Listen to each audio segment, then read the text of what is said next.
right, good morning, everybody. I'm Deanne Criswell, the FEMA Administrator. And just really quickly, this is the National Response Coordination Center where we have 22 federal interagency partners that have been gathered here since earlier in the week to support the planning efforts and preparedness efforts for Louisiana and Mississippi, as well as any other states that might be impacted by Hurricane Ida. As you know, it did make landfall as a very strong Category 4 hurricane here just a few hours ago, and we are expecting catastrophic impacts from this.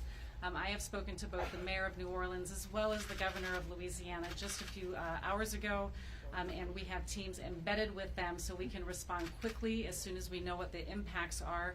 We should start to see some of those impacts tonight, but we won't have the real picture until tomorrow, and then we can start moving additional resources in. With that, I'll give it to the President. Thank you. Well, folks, you got your hands full, but you've done an incredible job so far in prep for this. Jill and I are just getting back from Dover Air Force Base up in my home state, where we met with the families of 13 fallen heroes in Afghanistan who lost their lives in the service of our country. And while we're praying for the best in Louisiana, let's keep them in our prayers as well. I've just been briefed by the FEMA leadership, and we have real leadership, on Hurricane Ida and the preparations for rescue and response.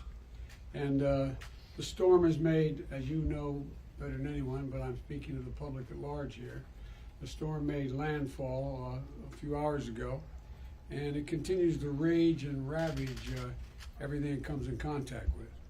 The storm is a life-threatening storm. Governor Edwards, an old friend, has characterized it as one of the strongest hurricanes, the strongest in Louisiana history since 1850. And its devastation is likely to be immense. We shouldn't kid ourselves. And so the most important thing I can say right now is that everyone should listen to the instructions from local and state officials just how dangerous this is and take it seriously. It's not just the coast, it's not just New Orleans, it's north as well. The rainfall is expected to be exceedingly high. And to the people of the Gulf Coast, I want you to know that we're praying for the best and planning prepared for the worst. As soon as the storm passes, we're going to put the country's full might behind the rescue and recovery. And I mean that. I've been around for a lot of hurricanes. I'm no expert, but I've been around for a lot of hurricanes, and I don't think we've ever had as much preparation, long-term preparation with the levee system and preparation here. Thanks to the administrators' leadership and the hard work of the FEMA team, all of whom are gathered behind me, many of whom are gathered behind me, we've already pre-positioned resources that we know are going to be needed, and equipment and response teams in the region. This includes 2.5 million meals, 3 million liters of water. We've got generators in place, and we're in close touch with the power providers to get and restore power as soon as possible, because a lot of it's going to go out, and we should be prepared that it can take a long time, no matter how much we've pre-positioned, which we have, that it's going to take a long time for a lot of it to get back up. It could take a matter of weeks for some places. We've got 13 urban search and rescue teams. For those of you who aren't familiar with that, these teams make up about 70 people and experts, each of these teams, and they can do real serious recovery work. More than 100 ambulances and emergency medical teams have been activated, and we're working with the Red Cross and local partners to open dozens and dozens of shelters with cots and blankets and meals to support those we need to evacuate.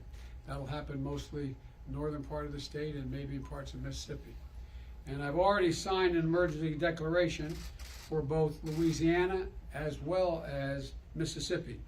And I want to make sure that we're ready to surge all the response capability that we have to deal with whatever comes next. And a lot's going to be coming. I've been in touch with the governors of Alabama, Mississippi, and Louisiana, and my team at the White House has been in touch with other state, local, and federal officials in the region.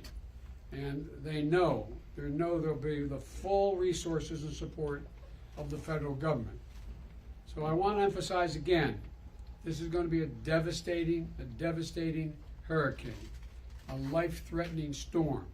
So please, all you folks in the Mississippi and in Louisiana, Mississippi, and God knows maybe even further east, take precautions. Listen, take it seriously, really very seriously. And you know, the whole of government effort is ready to get to work. I can't think of any time where the federal, state, and local folks have worked together more closely and in advance of an obvious significant natural disaster. And folks, we're going to be here. We're going to be here to help the Gulf region get back on its feet as quickly as possible, as long as it takes. As long as it takes. So thank you, and may God protect those in the path of the storm, and God willing, we'll get through this sooner than later. But don't kid yourself. This is going to take a lot of resources, a little bit of luck, and as my grandfather would say, the grace of God and the goodwill of the neighbors. By the way, look out for your neighbors. If you're in the region, look out for your neighbors. So thank you very much, and thank you, Commissioner. I really think it all works. I'm not supposed to take any questions, but go ahead. Mr. President, on Afghanistan, I'm not going to answer Afghanistan now. can you say if it's still an Okay. acute risk at the Air Force, sir?